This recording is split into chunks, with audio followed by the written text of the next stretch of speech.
Come on, let's get nuts.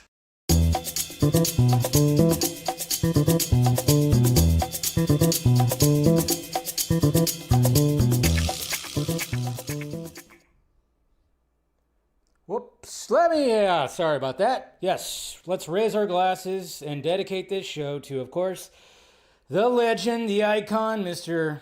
Val Kilmer himself. Cheers to him. 65 years too young, I tell you what. Oh, man. What's happening, everybody? Welcome to Film Junkee Live on your Wednesday. How's everybody doing out there? Hopefully doing pretty good. We got lots to talk about tonight, of course. Hit that like, thumbs up, if you'd be so kind. Got plenty to talk about. We got a lot of CinemaCon stuff.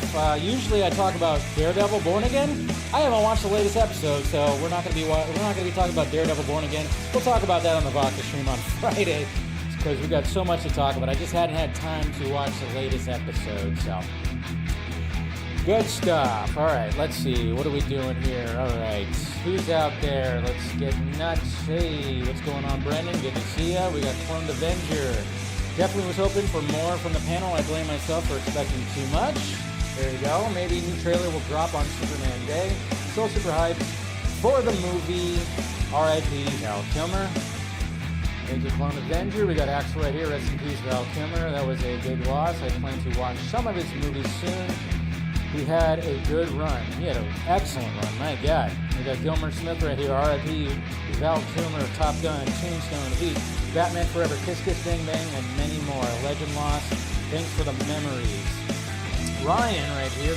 This is the first year since my dog had to be put down. I've been depressed all day. Dang, sorry to hear about that. And 3 weeks sober from that addiction. Screenwriting and music helped a lot. Well, congratulations, man. You know, I mean, congratulations for at least, being 3 weeks from that for sure, because yeah, that could definitely take over your life a little bit. And hopefully the screenwriting and the music really does help. So cheers to you, man. And we got Mr. Fear Jason right here. Good to see you, bud. What's happening? We got Mr. Travis right here from Vegas. So it's looking like I need to add UFC and LAPD patches to my jet. Yeah, that's what it looks like. Versus Seed, what's going on? Realize Gunn and Cass look like a poster of Friends. Yeah, they kind of did. I thought about that too when I was making the thumbnail. In that image of them, I was like,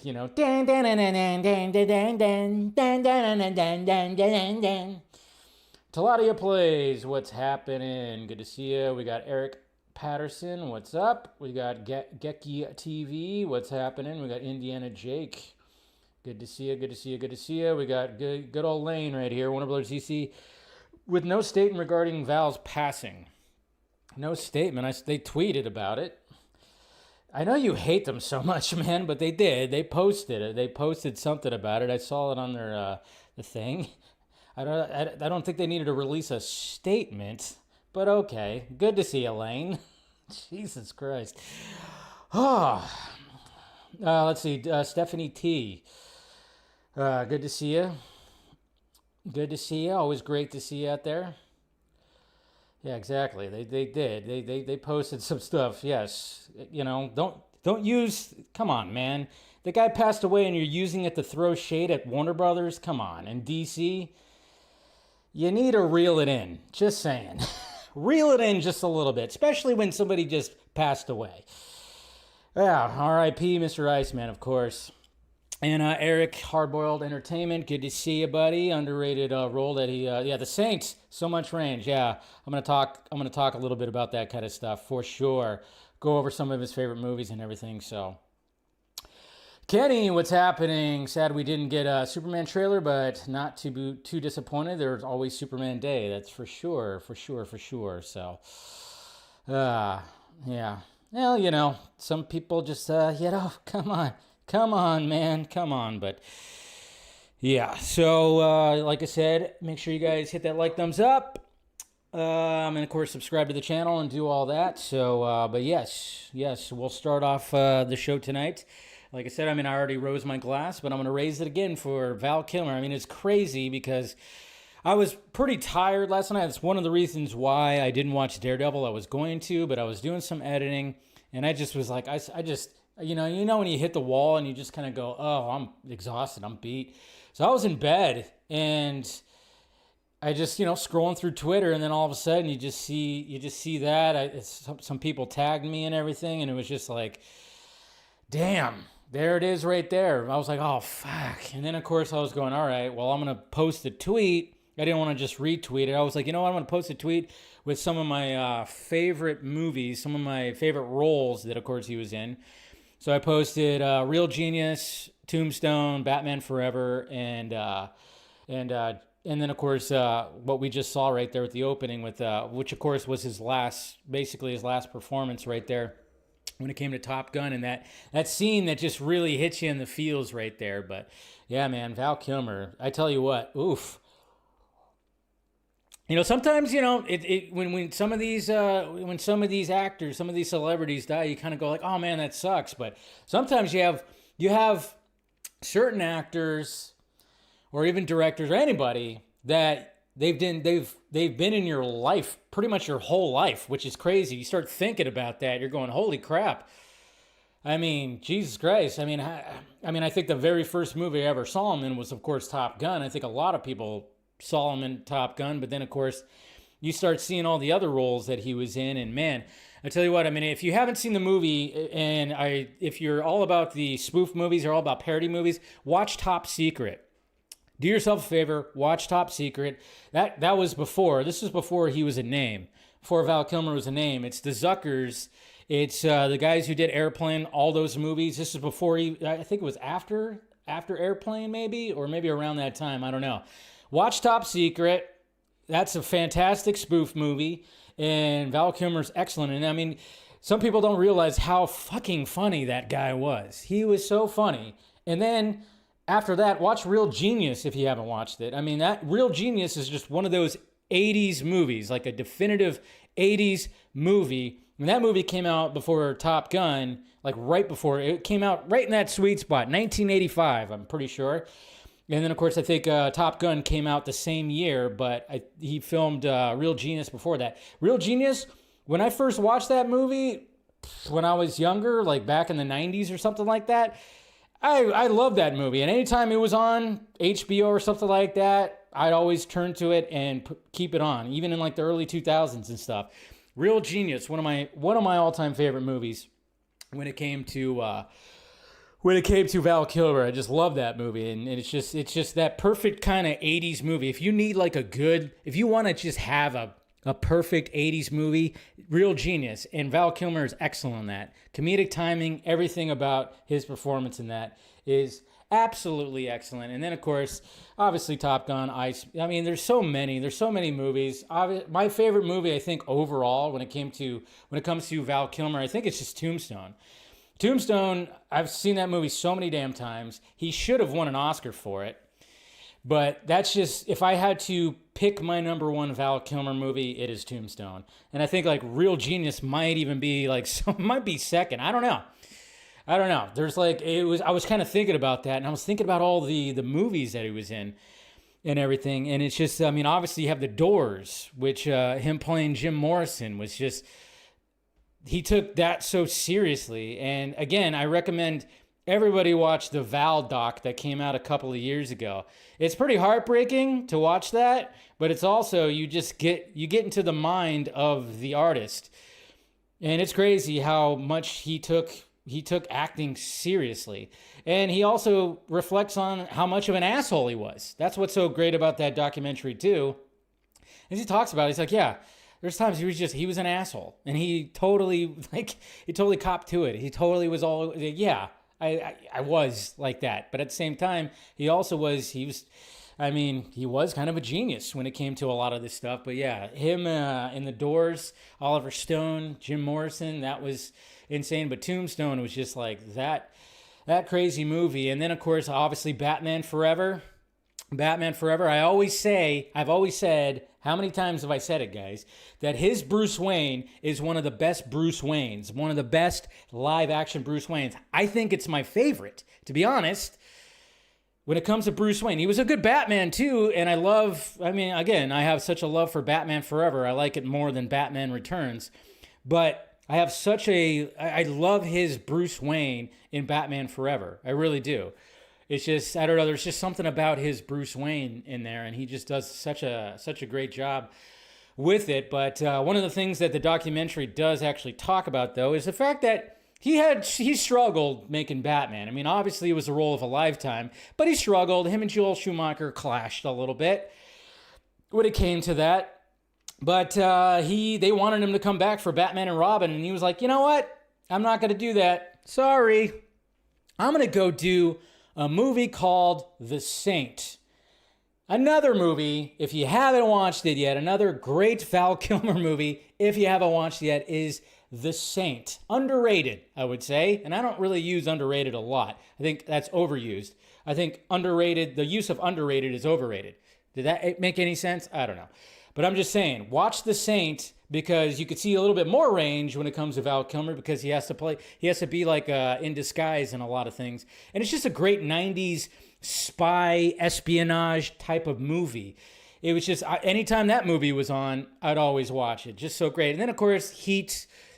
Everybody was talking about Heat. I mean, obviously he wasn't like the main star of Heat, but he was a very crucial supporting role. You know, when it came to the heavy hitters that are Robert De Niro and Al Pacino. Great ass! But I don't know why I just thought about that, because I watched Heat like two weekends ago. Just happened to watch it. Hulu just put it on. So, and then I remember just like watching it going, you know, Val Kilmer is really fucking awesome in this movie. So, man, I mean, just those type of movies. Another movie that I really love that would be like top when it comes to Val Kilmer is Kiss Kiss Bang Bang. That's also another movie where that's just a movie I can watch at any time. Yeah, sure, it takes place during Christmas time because it's Shane Black, and that guy just loves having movies during Christmas. But him and Robert Downey Jr. have such great chemistry. They're back and forth. Oh my God, just so great. And he plays a gay PI. I mean, yeah, it's hilarious. Some of the lines that he says, it's just so freaking funny. So freaking funny. But yeah, man, I tell you, when it comes to those kind of movies right there, they're just so good. They're so good. I know when it comes to like Top Gun, Iceman, and then of course that scene that we saw in Top Gun Maverick, that just hits you. I mean, how do you not get choked up when it comes to that? So yeah, he did. He played that guy. But yeah, so again, rest in peace to Val Kilmer. 65 years old, way too young. It sucks. He beat cancer, but then, you know, sadly, going through all that, it just wreaks havoc on your body and your immune system. And then, of course, being a little older, it's hard to recover from that. And then, of course, he got pneumonia, apparently. And yeah, that could be an absolute killer when it comes to attacking your lungs and stuff. So, rest in peace to Val Kilmer, man. Man, that just sucks. But all right, guys, I'm your Huckleberry. Yeah, there's so many good lines in Tombstone. Almost like every one of his lines are just like gold. That's why that's my all-time favorite performance of his. It's just, I mean, I watched that movie so many times. I mean, it's my favorite Western, so it makes sense, right? All right, guys, let's go ahead and get started here. And, well, let's kind of, all right, so obviously I'm going to recap. I mean, a lot of things coming out from CinemaCon. And on Monday's show, I mean, obviously yesterday was all about, you know, Phil and I, we just live reacted to DC and Warner Brothers panel as the information was coming out. And so there wasn't a lot of talk. I mean, we talked briefly about other things as well. But obviously on Monday's show, when Sony was having their panel, I was trying to stretch out my stream as long as possible, but I wasn't going to just like, you know, I was hungry. I was going, all right, we're already going on an hour and a half. So I wrapped it up. And then, of course, naturally, like the two biggest things, two biggest, I guess you could say two of the biggest things were announced. And the first thing that was announced, which I am very much intrigued, when they announced this, I am very much intrigued on how this is going to play out. It's going to be interesting, but the Beatles movies, that's right, plural, as in 4 Beatles, so 4 movies.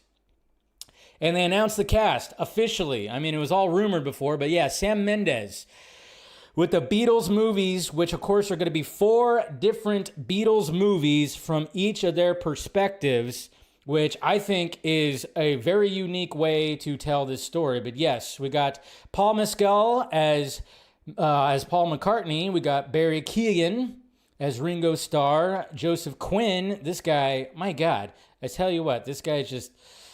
He just shows up in Stranger Things, and now he's going to be playing George Harrison. Crazy. And then, of course, Harris Dickinson is going to be playing John Lennon. So, of course, they came out on stage.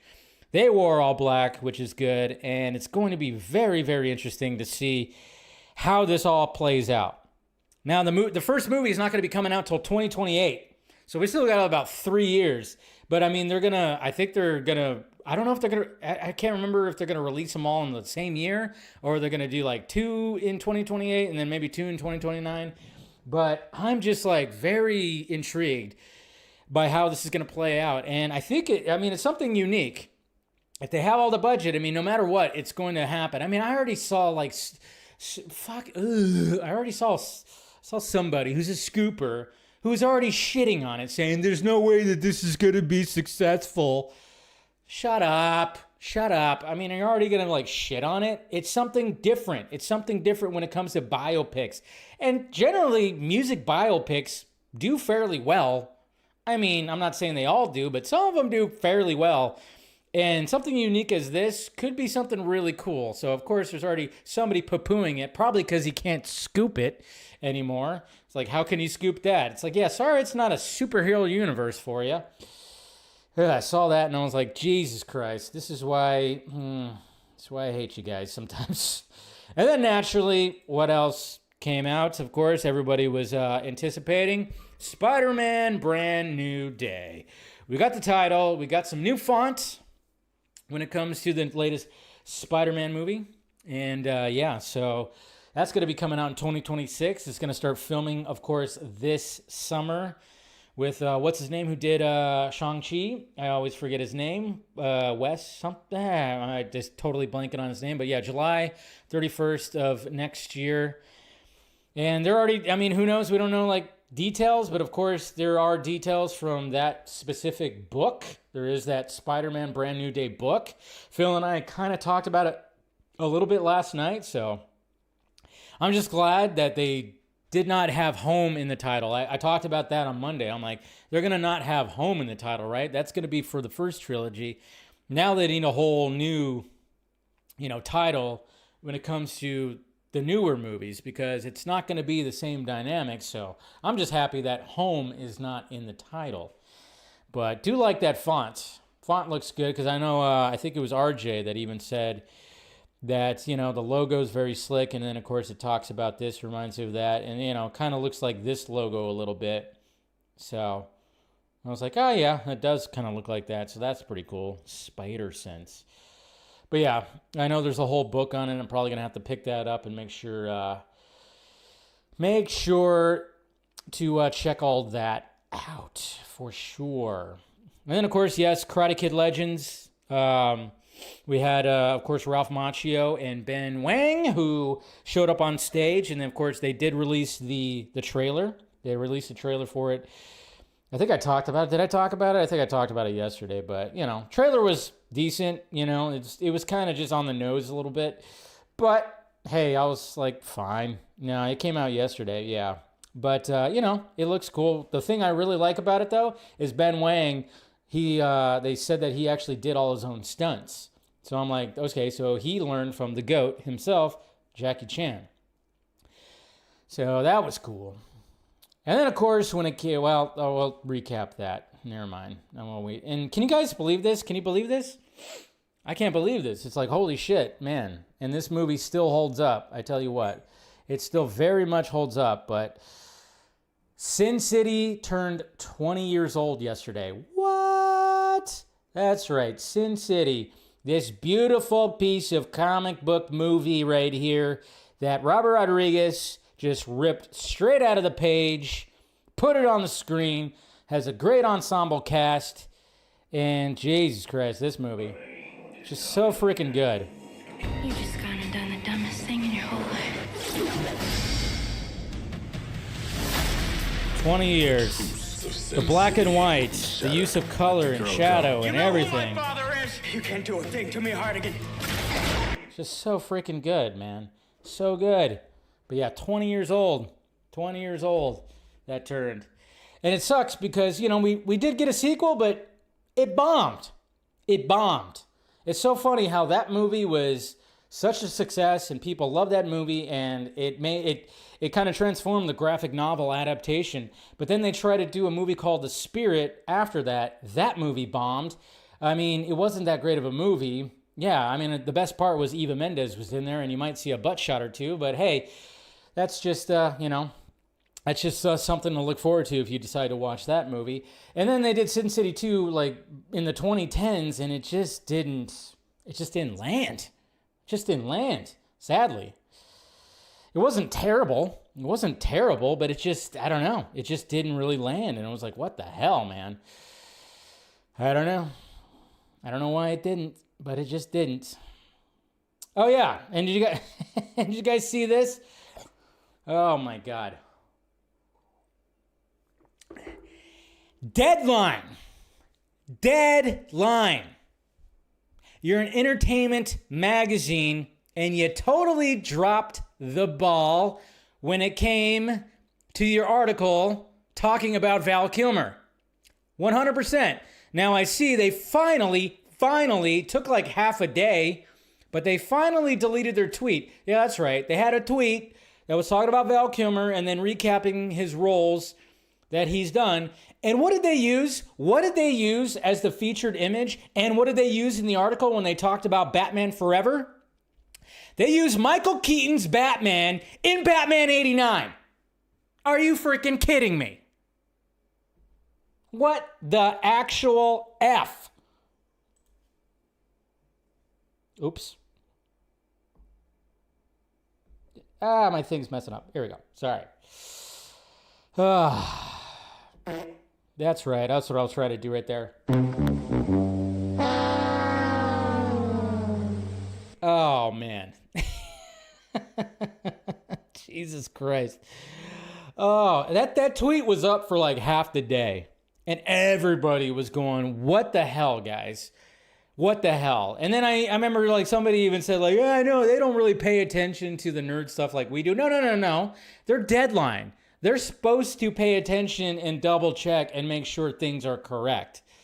Okay? There are numerous actors that play Batman. There's numerous actors that have played Batman.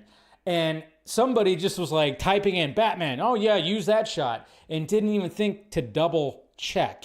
I mean, oh my God, it was so terrible. But they finally deleted the tweet, at least. But my God, Deadline, you're an entertainment magazine. And how do you just cheese up that so badly, especially with an icon such as Val Kilmer, which everybody's going, and you cheese that up. My God. Whew.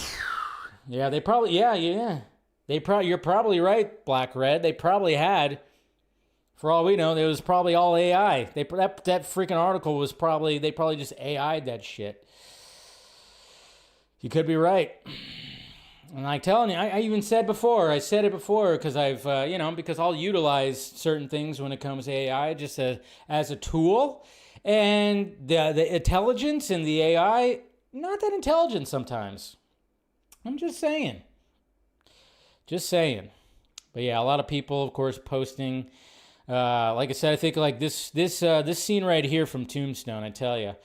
We won't play it all because obviously copyright, but this scene right here in Tombstone I think is like it is my favorite scene of his. It's the little standoff between him and Johnny Ringo right here. Of course, Michael Biehn. Just an excellent freaking scene. I love this scene so much. No, I'm sure of it. I hate him. It's because obviously they're doing that whole thing where he's doing like the whole like, doing that. Showing off. And then of course it was like, you make your move. And then he starts twirling his shot glass. It's just so freaking good. It's a funny and just excellent scene. Just so good. I love that. There's Billy Zane and Jason Priestley right there. Look at that. Just love that scene so much. Anyways, and then of course, yeah, somebody, they put this together too. I mean, geez, that hits you in the feels. Now this scene is just gonna, now when you watch Top Gun Maverick, this one's gonna just, god damn, this one's gonna hit. This one's gonna hit hard now when you see this scene. I don't know if Tom Cruise, is he, I don't think he's like posted anything about it. I don't know, but. And then, of course, I didn't know this. So I didn't know this. This is interesting right here. So talking about more Val Kilmer. You guys know who Reeves FX is, right? He's been on the Vodka stream a couple of times. Hopefully I'll get him on in the future again because I really like talking to the guy. But Reeves FX, he does costume design. And really cool guy. I actually met him in person because he went to the Full Circle, or he went to the Zack Snyder's Justice League screening at Full Circle, and I got to meet him finally, which was really cool. But he had this little story right here, which was very interesting, because obviously, like I said, he specifically is good with bat suits. He's made all the bat suits just basically just to play around, but he does work in Hollywood and does make costumes. And he said right here, he says, I have a Val Kilmer story. Back in early 2019, I got an email from one of Kevin Smith's producers saying they needed 2 Batfleck-style muscle suits for his upcoming film. And he even said right here, now when he read Batfleck in the email and given Kevin's personal relationship with Ben Affleck, his first thought was, holy shit, Kevin's gonna put Ben in my suit to parody BVS. And then he calmed himself, replied to the email, and accepted the job. And they replied back, great. I do have a question. How large of a person is a suit in? So then they said right here, again, I was sure it was going to be Affleck. Given that Ben is over 6 foot, I replied that amount of the suits, it was like 6 foot body cast, which explained a copy of blah, blah, blah, blah, blah. But essentially, the suit was for Val Kilmer in Jay and Silent Bob reboot. Yep, I totally forgot about that. Yeah, so Reeves FX was hit up, and he thought he was going to be making like some kind of parody bat suit. You know, they just needed the muscle suit, and turns out he was making it specifically for Val Kilmer in that. That's so cool. Just a cool cool little story that he had right there. So I love that. Just absolutely love that. Absolutely love that. Oh, we got a new popcorn bucket, guys. A new popcorn bucket. It has, I don't know, I guess you could say it's been leaked, but not leaked. I don't know. But obviously the popcorn bucket is like a heavily marketed thing. I'm kind of curious of what the Superman popcorn bucket is going to be. But we definitely do have the popcorn bucket for Fantastic Four. And now I am kind of wondering, are each one of them going to get their specific popcorn bucket, or are we just going to eat popcorn out of the Thing's head? I guess this was at CinemaCon. I'm like, all right. I mean, that's one way to do it. Just, we're going to eat popcorn out of his head. All right. I'm just kind of wondering, is each one going to have their own thing? I mean, that just makes sense, I guess. But, yeah, it works. I mean, it looks kind of ridiculous, but I'm kind of going, yeah, what else are you going to do when it comes to the Thing? I just kind of wonder, what would they do with the other characters? I mean, you can have like a flaming bucket for Johnny. You can have just a regular bucket with Reed like stretching out. You can have like a force field thing on hers. I don't know. Kind of interesting. Yeah, it kind of looks disturbing a little bit, doesn't it? I don't know. A lot of people are kind of going, all right. But hey, they all can't be winners. They all can't be winners, guys. They all can't be winners. Give the Thing head. Yeah. Oh, God. Yeah, looks a little strange. But hey, what can you do? All right. That's pretty much it, guys, when it comes to thy tweets right here. And yeah, so what's good about this is Universal had their CinemaCon panel, so we can actually do a recap. We'll wait till the last topic for today's show. So some things came out of that. But let's talk about yesterday. Let's recap a little bit when it comes to well, first off, let's go down some other things too, because, well, let's see, there's other things that got, let me see right here. Let me make sure I got all my stuff here, because there was some things that did happen today that was Superman related. But we have, okay, so the first thing I do want to mention, because yeah, everything's mainly just Superman. Of course, everybody's just talking about Superman. But one of the things we have a little bit of lanterns. We have something from Lanterns. I don't know if you guys saw this, and I'm just going to show briefly a little bit. We got a couple of set photos, and no, this is not just showing the set and the location of where this story is actually going to be taking place. No, we got a little bit of a Jon Stewart right here. What? There he is. There's Mr. Aaron Pierre wearing scrubs. The scrubs are a little messed up. What is happening right there? I don't know. And then we see him getting out of a car right here, holding a gun. What? What's happening right here? That is from Ed Stanton, okay? Stanton, I'm giving you credit. Your photos. Please don't come after me. Just saying. But yeah, a couple little shots right there from the set of Lanterns. So we got a little bit of something. Very interesting. Very interesting indeed. So there we go. All right. What else we got? Okay, so that was pretty much it when it came to that. All right, so let's do, I just wanted to mention that real quick. Okay, so a little bit of a recap when it comes to yesterday. Now, first off, we did have this article come out from Time Magazine. I mean, Entertainment Weekly, I mean, there's been so many interviews now, and they all basically released yesterday. Now, I could recap every single thing. I ain't gonna do that. I don't have time for that. I mean, obviously, hey, you look at it like Boba Talks, he's probably you go to look at his video, he's probably recapping every little thing. I mean, we briefly talked about things yesterday, but I mean, yeah, like I said, he's much more professional, and he's got a full-on video that's going to really basically go over everything. But I'm going to go over certain things when it comes to things that, specifically when it came to this article right here, Meet David Corenswet, the new Superman.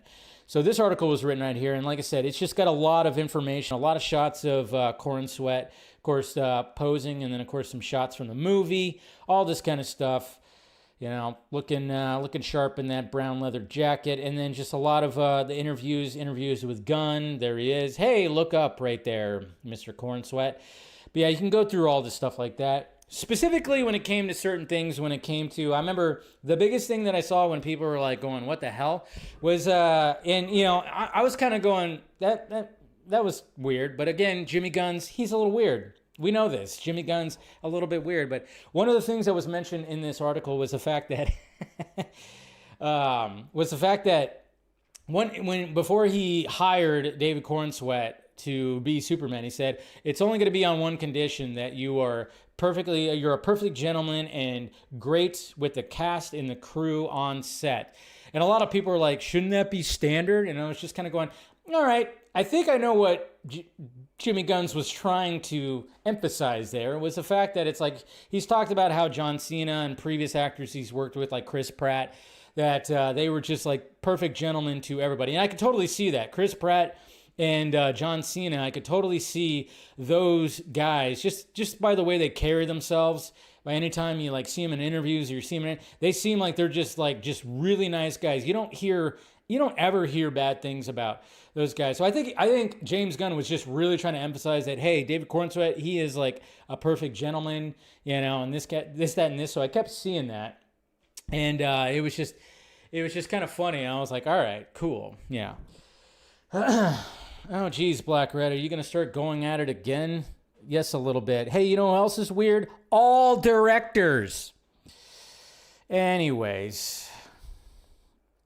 But yeah, so that, I mean, there's just stuff like that. They talk about, of course, you know, getting the role, and of course talking about taking on the role, and then of course getting into shape. They talk about all that too, but we don't have to go through all that. A lot of the things that kind of came out yesterday, we've already kind of heard of. So it wasn't like there was some stuff that was like, yeah, okay, that's fine. But yeah, so there's just like things like that. But obviously they showed a sizzle reel of like behind the scenes footage of Superman yesterday, which I thought, cool, they should release that. They probably will eventually.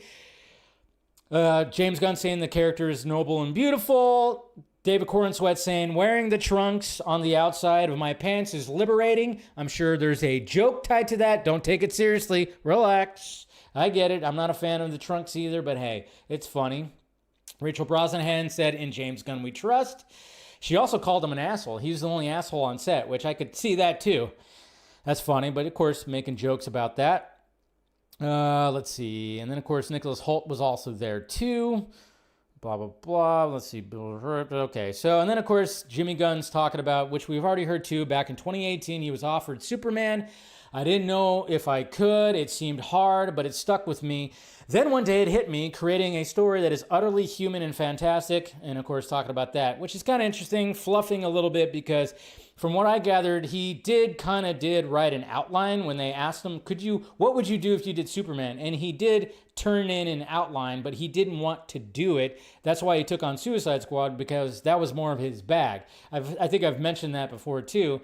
It's not the fact that they wanted him to do Superman. He didn't exactly want to do it, but he turned in like an outline or like a treatment just to be like, well, maybe there could be something like that. But then turned it in, took Suicide Squad, didn't think about it, but then apparently something happened when it came to that. So, good old Toby. That was when Toby was still there, by the way. The most important thing when making this movie is treating them with the respect and make them excited to come to work every day. David Corenswet on what James Gunn told him while shooting the film. And then, of course, the first memory of David dressed as Superman, I felt like I was witnessing the magic of cinema in first person. I had this warmth in my tummy and a stupid grin on my face, which I can understand that.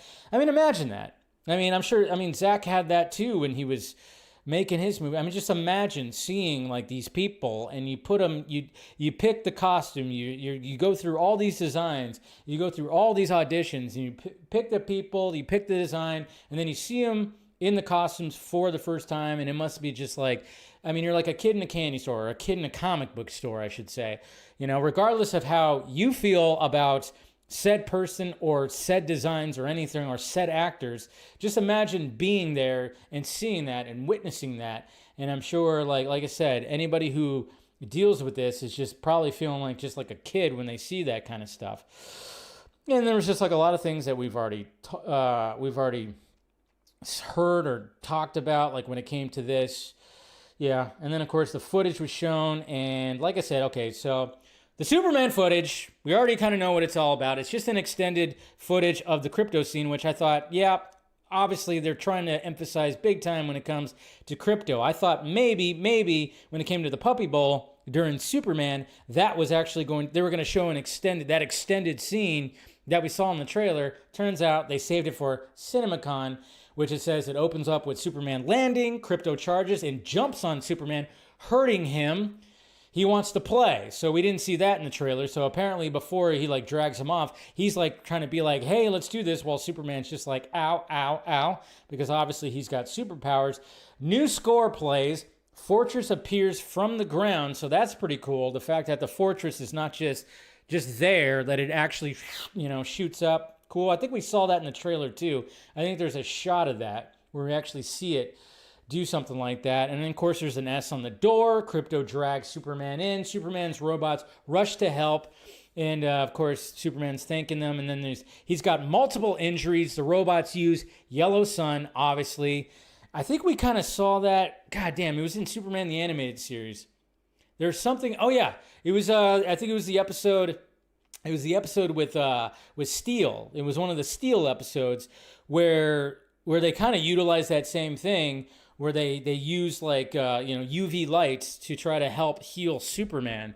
So again, one of the things I kept on emphasizing is Jimmy Gunn's very heavily look at Superman the Animated Series, and it seems like he's very much using that as a reference big time.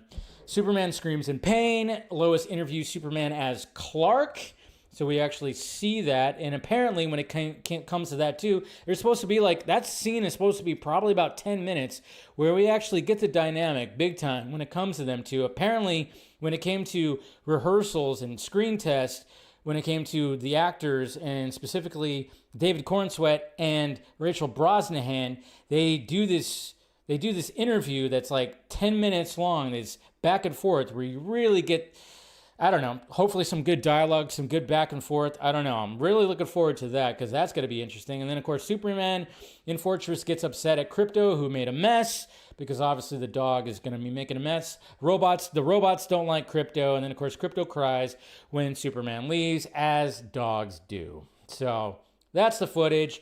Apparently, so when it comes to this weekend with the Minecraft movie, I don't know if it's going to be, I don't think it's going to be in front of I think it's going to be IMAX. I don't know. See, this is the thing. I'm going to go see Minecraft, but I don't know if I want to drive to an IMAX theater because I'm not a big Minecraft fan, but I'm still going to go see it because I've been on a pretty good streak of seeing movies on Thursday. So I was like, all right, I'm going to go see Minecraft. Why not? I know it's not the movie for me, and I'm probably not going to like it, but I was like, you know what? I'm still going to see it. It's one of the big movies of the summer, leading into the summer blockbuster season, I guess you could say. So I'm still going to see it. But I'm guessing that this footage, this extended preview, is probably going to be in IMAX screens. And I don't know if I want to drive like 30 minutes to an IMAX screen to go see it just to see the footage. Not sure if I'm going to do that. I don't know. I just don't know. But I don't know. Maybe I will. Maybe I will. I haven't decided yet. It's like, do I drive 20 minutes that way to the luxury theater that's not IMAX? Or do I drive an extra 10, 12 minutes that way to go to an IMAX screening to potentially see this extended preview? I don't know. It's all very interesting. That's when I'm just kind of like, what the F? What do I do? What do I do? What do I do? So, I guess we'll see what happens. But yeah, there's some interviews that happened as well. Jimmy Guns, of course, did celebrate the fact that Sergeant Rock, it's his anniversary today. A soldier who knows that nothing worth having ever comes easy. He first appeared in our Army at War number 83, written by Robert Kenninger, with pencils and ink by Joe Kubert. So we did celebrate that, which is kind of interesting because Luca was at CinemaCon but didn't show up at the panel. See, this is why a lot of people are going like, well, wait a minute. Was this thing a miss? Because we thought there was going to be like an announcement of like other movies, specifically Sergeant Rock, because Luca did make it seem like, okay, yeah, he was there talking about American Psycho that he's doing, the remake of American Psycho, and then talked about how he's here for another movie too. So I think a lot of us assumed that maybe he was going to show up on stage, but didn't. But the thing is, this is where they cheesed it up. They started late. They started about 10, 15 minutes late. And a lot of people are going like, yeah, it seems like a lot of things got rushed. James Gunn, said like, oh yeah, we got a few cool little surprises. And there really wasn't that many surprises. There wasn't really much surprises at all. You know, if you go and watch us reacted to it, we're like, where are these surprises at? Again, I think you got a little too excited there, Jimmy Guns, and that's just, now you're, womp, womp, womp, So, not really good, but hey, what could he do? And then, of course, we have, we have some Fandango interview right here. And then it led into some other footage where you get to see little bits of the romance between Lois and the hatred of this young man here. Is burning with hatred. I hired him because I said, this man is so full of hatred. Just look at this face. I hate being here right now. Yeah. I hate you touching me. Yeah. I hate Fandango. Look at him cringe. That is honestly the best soundbite I think we've ever had. I hate Fandango. There you go. And it's kind of funny too because it was mentioned on stage that Nicholas Hoult, because they were asking, what other DC character would you play? David Cornsweet said he'd play Batman because who wouldn't want to play Batman? And then Nicholas Hoult said, well, I auditioned for both Batman and Superman and didn't get it. That is kind of funny. We have to remember that Nicholas Hoult did audition for the Batman, for Matt Reeves' Batman, didn't get it. And then, of course, when it came to this Superman, he also audition for that. But hey, he got Lex Luthor. He gets to play the ultimate baddie. So nothing wrong with that. And then, of course, we have a little thing here when it comes to the whole Clois relationship. Can you talk about... Do I look the kindest and most positive of the bunch? Yeah, I'm going to you to bring it back to the positive side, Rachel. It's all on you. You have said that in this story, you're madly in love with Lois, but Lois is not so sure. So can you talk about why, how it begins? I said that? Apparently, I've been trying not to say this whole week. I know. They never know what to say. So they're sitting, here's what this experience is like for them. I set the rules for what we give up from the movie, and they are well trained. They're much better than certain other actors I've worked with. They're better trained than Crypto. They're like, I don't want to give away anything, so they're dating? Okay, we can say they're dating. They're dating. Do you want to confer first, and then you can answer? Yes. Well, the answer is yes. I think you're less certain of the relationship than he is. I know that, but I just don't know what I'm allowed to say. No, but I think that we can say it. Okay. So then, yes, they're at that pivotal point in a relationship where they've been together for a couple months, and they're doing that thing where they're like, was this a really fun fling, or is this something that could be forever? Should be forever. That's so sweet. She's not so sure at this point.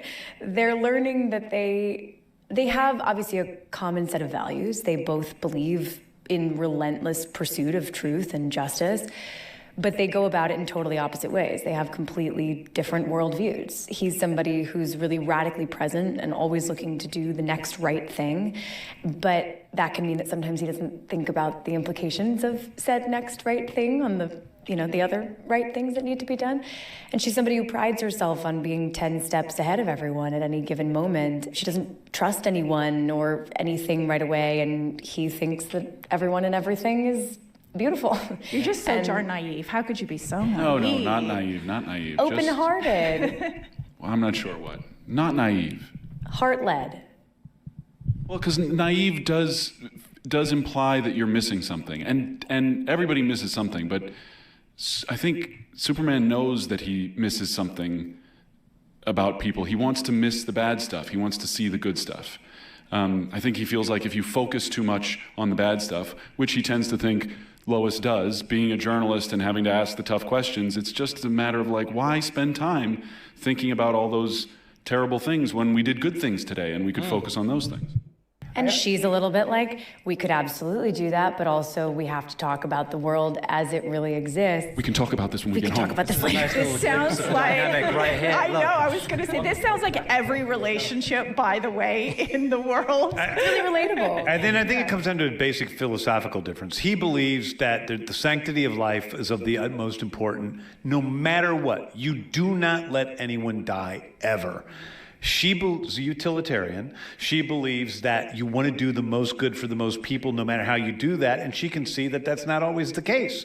And those are just two different philosophical, ethical structures, and that causes problems in their actual practical relationship. Can they be forever? No. Well, they're also just magnetically drawn to each other. That's the other thing is, love is something that nobody can explain, and she certainly can't logic her way out of.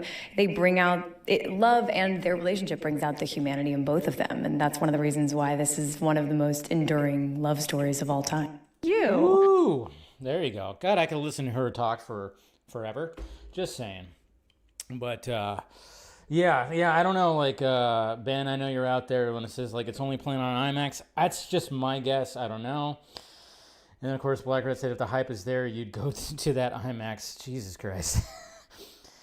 But it's also probably going to be online, too, so I don't know. But let's see. Was there anything else? I think they already talked about that. But, yeah. And, like, there's other little tidbits, too. Like, E.T. had this right here. Well, see, that's the thing. There's just so many things. But we talk about, they actually talked about a moment where I guess there was a scene that actually made Jimmy Guns cry a little bit. Oh yeah, we did a little air ballet. I got teary-eyed though. I got to admit, like if you remember, it was the one time I cried. Like, and I'm not. I don't cry that much. Yeah. I cried twice. You cry off when we're not working quite a lot. Yeah. About other stuff. About the emptiness of my life. But like crying with you. I was moved by the scene. I started crying, and Rachel's like, "How did it go?" And I'm like, look at that. Yeah, I think we have it. And I'm like, and it was so beautiful, and it's a shot that's in the movie that made me. That's in the trailer that made me cry. Well, you also played the score. The score while we that shot it. John Murphy wrote the score, the Love's theme, before the movie. And so we played the score during the shooting of it. And there was just one moment where I'm like, oh my God, this is the kind of movie that I would have loved to have seen, as a kid or as a young person. Just that magical cinematic feel that you get when you're sitting in the theater and you feel so happy and you just, start to love the people around you. That's more how I than felt you watching did. the trailer. There it is. Oh, that magic that you feel. And you just want to hug everybody around you. Hey, I've had that feel too when you're in the movie and everything. So, and again, kudos to Rachel Brosnahan. That dress, that's what really won the panel yesterday. Her dress that was a newspaper, come on, with the boots and everything. That's what really won it right there. That's what really won the panel right there yesterday. So yeah. So looking forward to hearing that score right there, the new score. And then we got Corn Sweat talking about, of course, his relationship, not just with Lois, but of course with his dog. Krypto needs Superman. Superman doesn't need Krypto. Krypto's just been, it's sort of a foster situation. Superman is taking care of this dog. He loves dogs, as most people like dogs? do. But Krypto, as James has described, is the worst dog in the world with superpowers. Which is based on his dog. Always destroying the Fortress of Solitude and hunting wildlife and just always getting into trouble, never listening. And although there's a great love and affection between Superman and dog, it's honestly more trouble than it's worth. Krypto needs Superman. There you go. Just like a little brief explanation when it comes to the dog. And then of course we have People Magazine showing, like I said, it looks like they're doing a sitcom right here.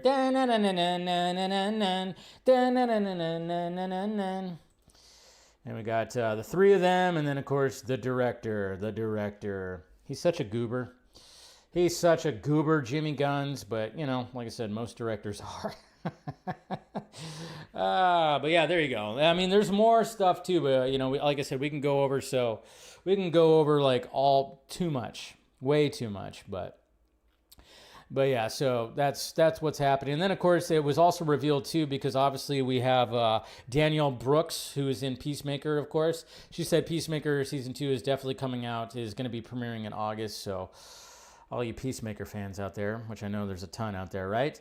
So we got all that. So basically there it is. So when it comes to the panel yesterday, yeah, I wish there could have been more. Yes, I wish there could have been some Supergirl crumbs and everything. But man, when I was seeing the reaction to people, just the way that they were disappointed by the panel yesterday, I went, yeah, geez. I remember all those times when Zach showed up and blew the roof off of CinemaCon, or the Russo brothers blew the roof off, and Kevin Feige and everything like that. Wait a minute.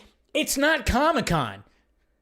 It's CinemaCon. CinemaCon is not for that. They don't have actual fans in the audience. It's like journalists and industry people. That's exactly what it is. How many times has Mr. Sci-Fi Center himself, William, talked about how this convention is not for that? And I think what we do as fans is we kind of set ourselves up because we're going, well, shit, there's going to be something coming out of it. Now, mind you, some of the panels, yeah, like when it came to Sony, when it came to certain things, yes, they announced things. They brought up things, and yes, things did blow up the internet, but at the same time, it's not like Comic-Con. And yes, they probably should have had just a little bit more, and it seems like they did cheese up slightly because they started late. It seemed like people were saying it was a little rushed, and yeah, maybe they could have had some other things besides Superman when it came to DC Studios. Particularly, they could have been like, I was kind of going like, what if Amelia Alcock just kind of went, hey guys, here I am. Yep, we're currently filming right now. Just wanted to stop in and say hi. Could have just done just a little bit. I'm not saying that they had to do like a whole freaking thing, but just something else. Something else. But at the same time, it's CinemaCon. It is CinemaCon. So, and nothing about the Batman Part 2. But we'll get something on that hopefully later on. I guess we'll see. Anyways, that's enough when it comes to yesterday.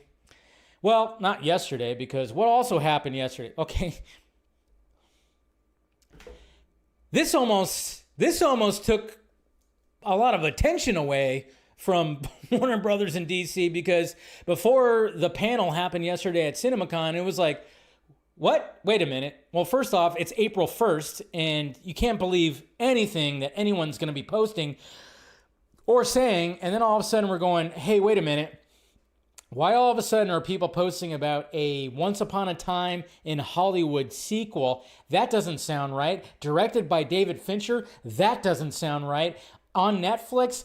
That doesn't sound right. Oh, but guess what? It is absolutely what is happening. Deadline right here. You know, Deadline gets something right every now and again, right? Deadline right here, and Justin Kroll said Cliff Booth lives.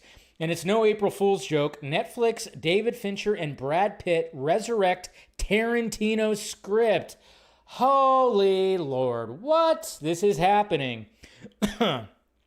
Rumors race around Hollywood today that the script Quentin Tarantino planned to make his last film but abandoned will see the light of day. It started with a wild report about a Once Upon a Time in Hollywood sequel that originated in the playlist. Being this is a April Fool's Day, of course, joke, and required some vetting. So here is what we hear. Brad Pitt indeed got Tarantino's blessing to show Pitt's Seven director and Fight Club, David Fincher, the script that focuses on subsequent adventures of Once Upon a Time in Hollywood's Cliff Booth character. And because Fincher is exclusive to Netflix, the movie, if it gets made, so it's not even fully, we don't even know, is this actually going to be happening? I don't know. Will be financed and released by Netflix. I mean, of course, Netflix would absolutely love this. Tarantino will be paid a fortune for his words as he readies a play he's written and works on the final film he'll direct. That one seems headed for Sony, where Tarantino directed the first film. No way Tarantino would helm his final film for a streaming service, but he respects Fincher, and Netflix has been Fincher's in domain since he helped establish the streaming giant with House of Cards. So that's pretty much it. What? It's like, what the heck? Okay. I mean, I'm all for it. But at the same time, it's like, is this actually going to get made? I mean, it almost just seems like it just came out of left field. It got reported on April Fool's Day, but then all of a sudden it's like, oh yeah, they dove into it, and now they're going, oh yeah, it's actually going to be a thing. It's going to be on Netflix. Some people are like, yeah, why would Tarantino and Netflix? We have to remember though, when it came to The Hateful Eight, and when they chaptered it out in 4 big chapters, which is essentially the director's cut of Hateful Eight, Tarantino put it on Netflix. So it's not like he doesn't hate streaming. I mean, he does in a way, but at the same time, it's just so weird and so random. And there was a rumor that came out a couple of weeks ago that I remember seeing that specifically said Brad Pitt is likely to star in David Fincher's next movie. It's so weird. So weird. This just came out of nowhere. I'm all for it. I like the Cliff Booth character. I mean, Brad Pitt won an Academy Award. Now, did he deserve that Academy Award? No, I don't think he necessarily did, because he didn't do any stretch when it came to his performance. He just played a very, likable, kind of cool character that kind of held the movie together. I don't think he was like deserving of the Academy Award, but hey, Brad Pitt does have an Academy Award for playing Cliff Booth, so why not have a follow-up sequel? And I remember hearing stuff that Leo DiCaprio might show up in the movie too. It's just so random. It's just so very random, but hey, there it is, guys. Like, that almost just like stole the thunder, because everybody's going like, what the F? What is this? Now we got Minecraft reviews. Oh boy, what are the critics saying about Minecraft? Well, I mean, let's face it, Minecraft, it's not going to be for everyone. It's certainly not going to be for me, but I'm going to go watch it anyways. Because why not? Why not? I like Jack Black. I like Jason Momoa. I've never played Minecraft. I know what Minecraft is, but obviously when I've seen clips and the trailers, I'm like, wow, this looks really awful. But of course, yes, I know, not for me. It's for Minecraft fans, and it's for kids, and it's for, families and everything. I get it. Family. It's for family. So let's go to the Devil Fruit site. 53% with 45 reviews. Yep, that sounds about right. You know what? Could be way worse. It could be way worse. I'm just saying, it could be way worse. All right, let's start off right here with Mama's Geeky. Okay. While the movie feels like a chaotic mess that only focuses on Jack Black and Jason Momoa being ridiculous and clearly having a blast while doing so, it isn't made for me. So she recognizes that it isn't made for her. My Minecraft-loving kids had the best time, which is what the studio set out to do. So even though that's a Rotten Tomato score, she still acknowledges that it wasn't for her and her kids loved it. Okay. Pointless isn't a bad word to describe most of a Minecraft movie, as even within its broad, family-accessible margins, it feels like there's a real dearth of consequence. All right. Then we got some positive reviews right here. A Minecraft movie accomplishes the feat of capturing the anything-can-happen spirit of the game. Hess, that's right, I forgot it's Hess. It's that one dude who did like Napoleon Dynamite and Nacho Libre. Hess's take on Minecraft is essentially a meathead version of The Wizard of Oz. Four ragtag Idaho acquaintances blunder into the underworld and beg Jack Black's wizard beard blowhard for help returning home. Yes, Toto's there as a cubist dog too. Positive. Jack Black and Jason Momoa are the comedic duo we didn't know we needed, and their 1-2 punch of camp theatrics and unwavering commitment to the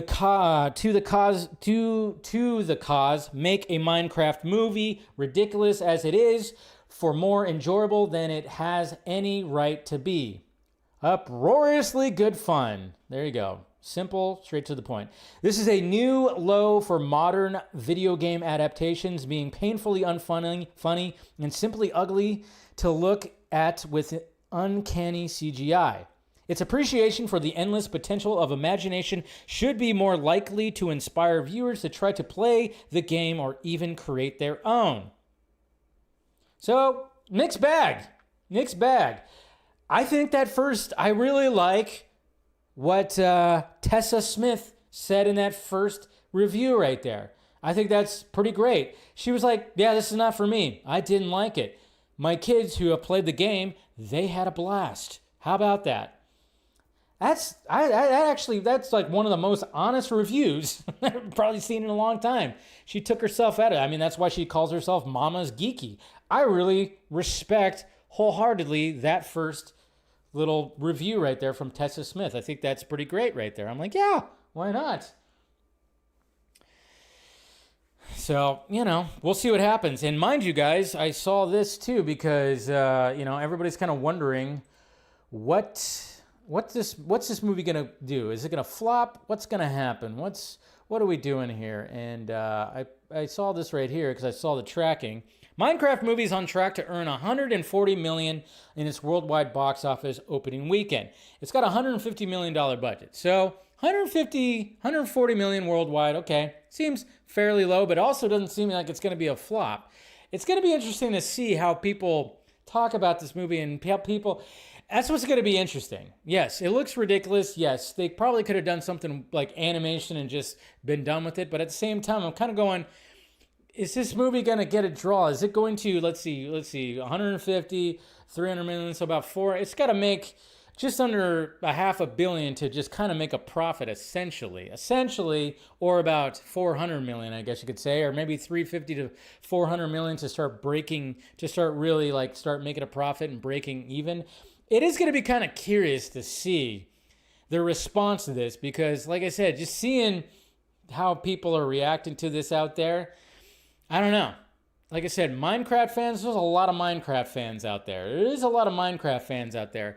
And I'm just kind of going, all right, we'll see what the box office does when it comes to this. Because this might, you never know.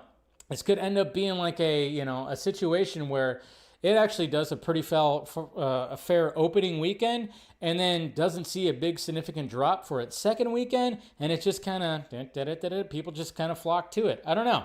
It's going to be interesting, but... yeah, apparently it has potential to be one of the highest grossing video game movies. So there's a lot of weird predictions when it comes to that, but your guess is as good as mine.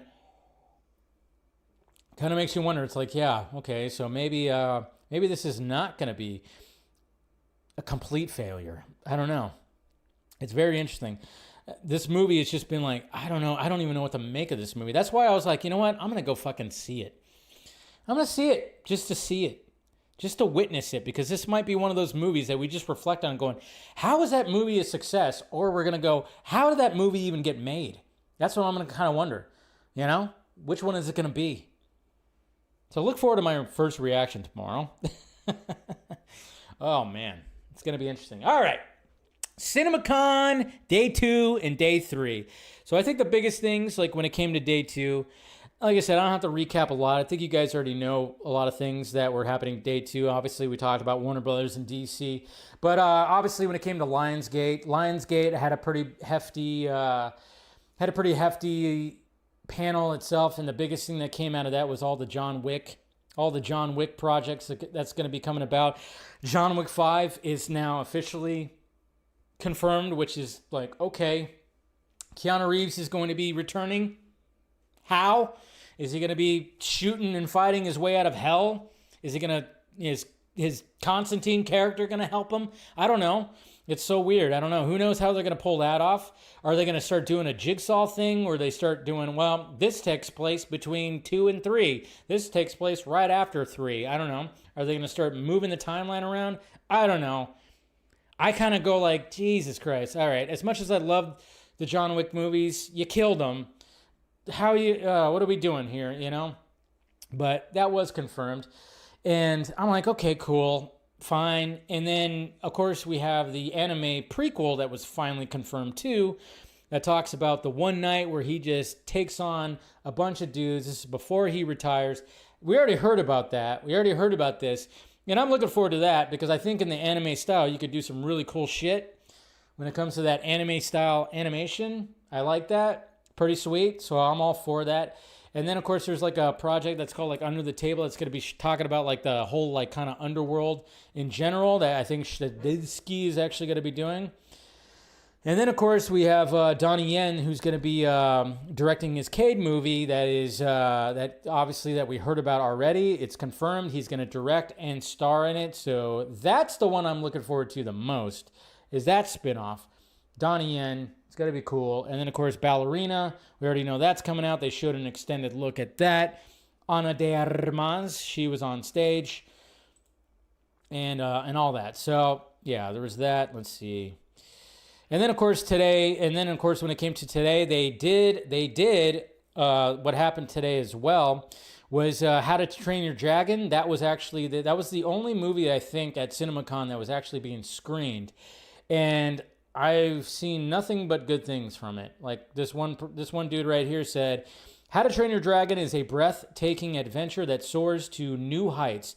Dean Derblose, well, I don't even know how to say his name, Derblose, captures the heart and soul of the original while elevating it with fantastic performances, thrilling sequences, and epic thrills. A must-watch in IMAX.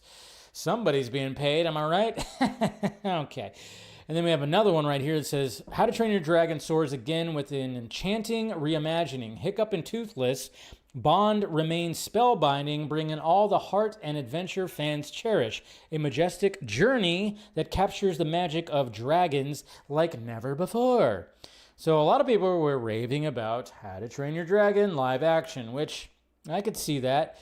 I seen the first one. I didn't see the second one. Might have to revisit because I'm probably going to end up watching this. And then, of course, naturally, we had the Universal. Let's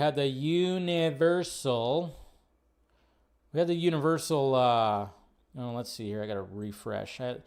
We have the Universal panel that just happened. And I know there were some posters and stuff. Let's see. What happened at the Universal one? They talked about Wicked. Oh, wait. I was looking at this. Let's see. Universal... There were some films that were mentioned were Super Mario Brothers 2, Shrek 5, Steven Spielberg's film, and then, of course, The Odyssey was also mentioned. They showed that, they had Jason Blum show up on stage, Jason Blum, and then, of course, James Wan was also there, which they have that spin-off to Megan 2.0, or Megan, that, which of course they showed that trailer. They have the Soulmate spin-off. James Wan came on stage and announced that. So that's pretty cool. And they showed that whole trailer. They actually, and this is what I'm looking forward to, because the first movie was one of my favorite movies of, I forgot which year that it came out, but the Black Phone 2, that trailer showed up. It says telephone booth in the middle of a snowy mountainside. Madeline McGraw in the basement with the phone. Mason Thames picks up a phone in the phone booth and sees Ethan Hawke. Lots of blood and terrifying visuals. Interesting. Okay. So the Black Phone 2 is happening, and that's going to be coming out. Scott Derrickson, of course, directing that, or did direct that. Five Nights at Freddy 2 trailer was also shown, so naturally they were going to show that to get people excited. That I didn't even see the first one. And then we got new Yorgos Lanthimos movie with Jesse Plemons. And then, of course, Emma Stoner's in that. So, yeah, they keep on teaming up when it comes to that. So they showed that footage right there. And then, of course, naturally, they showed Nobody 2. They showed some Nobody, first trailer for Nobody 2. Bob Odenkirk, of course, was there. Looking forward to that one. And they had Marlon Wayans and Tyreek Withers talking about him. That looks interesting myself. Hey, what's happening? Getting delivered some sketty during this. Yep, that's Brother Film Junkie right there, folks. Sweet. So, getting catered while I'm doing the show. I like it. So, and then of course they showed The Bad Guys 2, and then of course naturally they showed Jurassic World Rebirth. So here's a little description of the trailer. Here's a description of the trailer when it comes to Jurassic World Rebirth. And I think they actually had some posters too, which I could try to find those. But right here it says, scientists trapped in a lab with a new dino, the riverboat sequence with the T-Rex, which apparently that's a callback to the book, which is a lot of people are looking forward to that. Jonathan Bailey scaling a cliff and collecting eggs.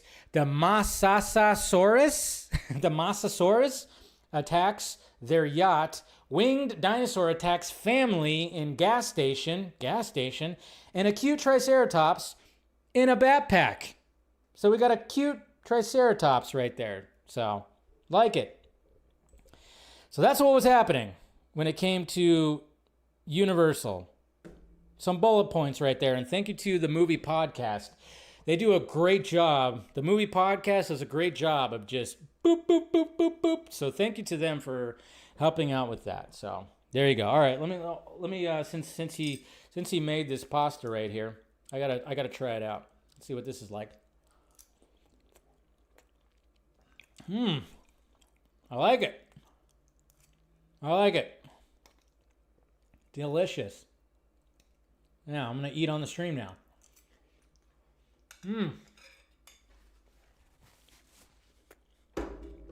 That sauce is good. Wow. Food junkie now. Now I'm the food junkie. I like it. All right. So there you go. Universal, I think that's it. Tomorrow is going to be Disney. Disney's tomorrow. Disney might be tomorrow. Your brother sounds like he's got a crazy laugh. Casual joker. I know he does. He did laugh right there. You guys heard the laugh. Yeah, he's a goofball. That's cool. But yeah, tomorrow, I don't know. Did Paramount? I think Paramount might be tomorrow. Disney's tomorrow. I don't know. Mukbang. Yeah, am I going to do a mukbang now? Ugh, I can't stand mukbang. That stuff just, makes me just, gross. Grody. All right. So there you go, guys. That's what we got so far. But I think Paramount and Disney is tomorrow. I don't expect like a little too much. I mean, obviously there's going to be some animated stuff and everything. And did they even mention Fast and Furious? They didn't even do anything like that, right? I didn't see anything about Fast and Furious. But, you know, they're not even shooting that yet. So, what can you do? Alrighty. Yeah, this shit's good, man. I'm carving up. Cheesy. I like it. All right. Goes good with the wine. Tell ya.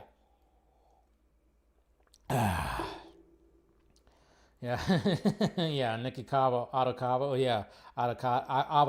Avocado. I was following that guy's stuff, man. They haven't even shot it? No, they haven't even shot it yet. No, they're not. They haven't even shot it at all. I don't even know. It was funny because it showed up on that. It's next spring, so they're going to shoot it this year. So they didn't even have anything about it. So, all right, let's get to some questions on Twitter. All right, so after recovering from Once Upon a Time, this is from Eric. After recovering from Once Upon a Time sequel announcement being for real, the thought occurred to me: how many sequel scripts does Quentin Tarantino have stashed away? He could send one of those to directors he could trust. Robert Rodriguez for Kill the Bride. Yeah, I'm wondering if he does have the Kill Bill 3. You better believe he's got something like that. So yeah, why not have somebody else do that? I'm sure he could. He did have a script that was supposed to be because technically Reservoir Dogs and Pulp Fiction are in the same universe, and it was supposed to be called The Vega Brothers, which was supposed to be a prequel to both of those movies, and it was going to have John Travolta's character, Vincent Vega, and then, of course, what's his name's character, Michael Madsen, and I forgot what his first name was. I forgot what color he was, what color name he was. Was he Mr. Blonde? I can't remember. But they were brothers, and he actually wrote a script called The Vega Brothers. So, yeah, he does. He probably has a ton of those scripts. And we got Kenny right here, Davey. These are the 4 movies that shaped my childhood. What are yours? Well, mine are probably Ghostbusters. Probably Superman might be in there too. Close Encounters, that's a good one. I don't know, I'd have to think about that. You know? But I mean, I think you're a little older than me, but at the same time, you know, when it came to my childhood, yeah, it was like Ghostbusters because I was just obsessed with that. Back to the Future is up there. I mean, The Mask was a big one for me as well. But yeah, I mean, Star Wars was right up there as well too. So, and then of course the first Batman movie. Parag, hey Dave, I watched Anora last week, and honestly, I think it's overrated. It's a good movie, but not as great as people make it out to be. I actually enjoyed the Russian goons more than the main actress. You know what? I thought it was a little overrated myself. I even said that when I talked about it on here. Not gonna lie. I did. I thought like, okay, that wasn't as crazy as I thought it was going to be. I thought it was going to be more uncut gems. Still a great movie, and I'm glad that it won the awards, but yeah, I think I'm kind of with you. I think it was a little overrated myself. Devin Wooter. Dave, I got emotional when I heard about Val Kilmer passing away. What was your reaction when you heard the news? What's your favorite Val Kilmer movies? I already talked about that a little bit. Tombstone's like top for sure. Yeah, like I said, I had just laid down in bed and I went, it was just one of those like where you see it and you go, shit. And then it was crazy. Yeah, you didn't think that was going to happen anytime soon. But then again, he's been, He had a good fight. He definitely had a good fight. It just sucks that something like pneumonia took him out. Dave, Darkness on the Wind. Dave, do you think if MJ is going to be in, I don't know what that means. UYFN Spider-Man? I don't know what the hell the YFN. I'm really terrible with acronyms. I think you meant Spider-Man. Whatchamacallit? What's it called now? I don't even remember. Jesus Christ. I got food on the brain now. We will have a love triangle between her, Peter, and Gwen. Either the next. Oh, you're talking about your Friendly Neighborhood Spider-Man. I was thinking the new movie. Duh. I was thinking the new movie. I was thinking the movie they just announced. So you're talking about your Friendly Neighborhood Spider-Man, the animated series. Yeah, there probably is going to be. Well, we got to remember what's her name is also in it too. They're already establishing a relationship with what's her name too already, right? So you also got to think about that too. What's her name again? I totally forgot her name. Who has like a specific power too, and she plays that one character. Again, brain is not working right now. Dave, here's my Superman actor ratings. So you like, okay, so Christopher Reeve, Tyler Hoechlin, Tom Welling, George Reeves, Brandon Routh, and then, of course, Henry Cavill. That's your ranking right there. Cool. And then, of course, we have Ryan that says, all I could say is bring on more Cliff Booth. Yes, one of the favorite performances by Brad Pitt. I agree. P.S. Can we get the Schumacher cut now? Yeah. I mean, I'm sure that might be a thing to consider now after all this. And then Kenny, you said you enjoyed Daredevil Born Again Episode 7. I still got to watch it. One of the last posts I shared, my favorite Spider fan journey up to the point. Would love to know what you think. Okay, we're a little pressed for time, so I'm going to have to kind of skip through this. Sorry, Kenny. Mr. Nobody, I like the idea of squeals for Quentin Tarantino films and other like-minded directors to take the reins. I think that's kind of what Eric was kind of saying right there, which I agree with that. And then, of course, Mark, man, Kenny, you were like responding like crazy. Hey, Dave, you love all the press interviews of Superman, everything James and Cass are saying. Yep, I think it's pretty good too. I made a post-mortem about the DCEU, my honest and raw thoughts. Cool. So you have a whole thread right there. I'll check that out later. Cooper Knox. Give it a few more hours, and that 5-minute preview of Superman in front of Minecraft is going to be spreading all over Twitter, like raging. Yeah, of course it is. And, they'll probably have a bootleg. People will have a bootleg. I don't know why. I know. I love it when people have to remind me that, oh, it's going to be online shortly after. I'm like, yeah, cool.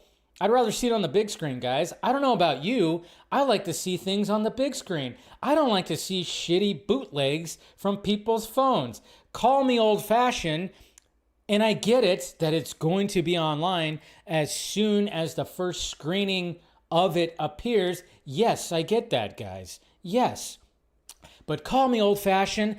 I like to see new footage and trailers that are specifically meant for the big screen on the big screen, as opposed to a shitty bootleg. Ugh, I love that. Ugh, I saw that in my mentions. It's gonna be online soon. Yeah, I know that. No shit, guys. I know we live in 2025. I'm not that old-fashioned. May Val rest in peace. This is Adrian Woodbanks. What was your favorite movie, Dave? Like I said, Tombstone is up there. Real Genius. Kiss Kiss Bang Bang. And did you like him as Batman? Absolutely liked him as Batman. I thought, like I said, his Bruce Wayne was pretty freaking awesome. So, gotta love that. But anyways, yep, there we go. So, we made it. Man, we're at 7:30. I don't know if we're going to be doing a members only. We're probably not going to do a members only after this. I'm just saying. I know I normally do a members only, but I'm kind of pressed for time, and I'm going to eat this. And then, of course, I got to set up the stream for DC Fanimated because we're back. I tried to, like I said, we're pressed for time, so I'll try to. I was trying to get to it, but I think we're gonna pass this week, just because there was a lot to go over when it came to everything, and it's already 7:30 right now, so I'm gonna go ahead and skip that. So I apologize, members, but yeah, normally we'll do a members only stream. I apologize for that, but we're going to go ahead and skip it this week because I don't want this to get too cold, and I'm going to scarf this down and then set up the DC Fanimated stream. But good night, Ryan. So yeah, thank you guys though for doing that. Let's see, MCU is 15 years old. DC is just starting. Can't do Justice League versus Suicide Squad. Yeah. Let's not go that pretty crazy. And then, Azteca, Salton Sea in 2002, also a great Val Kilmer movie. You know what was also a fairly decent Val Kilmer movie? Because there was two movies that came out. There was two Mars movies that came out around the same time. There was The Red Planet and then Mission to Mars. And I think the Mission to Mars got talked about a little bit more, but there was also The Red Planet that starred Val Kilmer and Carrie-Anne Moss. And not a bad movie as well. So, yeah, gotta love that. But anyways, guys, that's it. Appreciate you. And like I said, next week we'll do the members only. So let's not brush any DC. He also voiced in Prince of Egypt. Yeah, there was also that too. It's done. Yeah, like I said, Val Kilmer has just been he's just always been around. And again, cheers to Val Kilmer. And I'm definitely going to be watching some Val Kilmer movies this weekend. And and cheers to you guys for tuning in. Cheers to Brother Film Junkee for making a cameo and delivering this deliciousness. And in about a half an hour, Scott and I will be back talking about a Superman the Animated Series episode called, what's it called? Something Pal. His Pal, My Pal, I don't know. It's about Jimmy Olsen. That's what it's, I can't remember exactly the title of it right now, but so tune into that if you want to. Hit that like, thumbs up, subscribe to the channel. And love you guys. Look forward to my Minecraft review tomorrow. It's happening. It's definitely happening. So look forward to see what I have to say. I'm going to try to go in with an open mind as much as possible, guys. As much as possible. So we'll see what happens. And all right, guys. Love you. And talk to you later.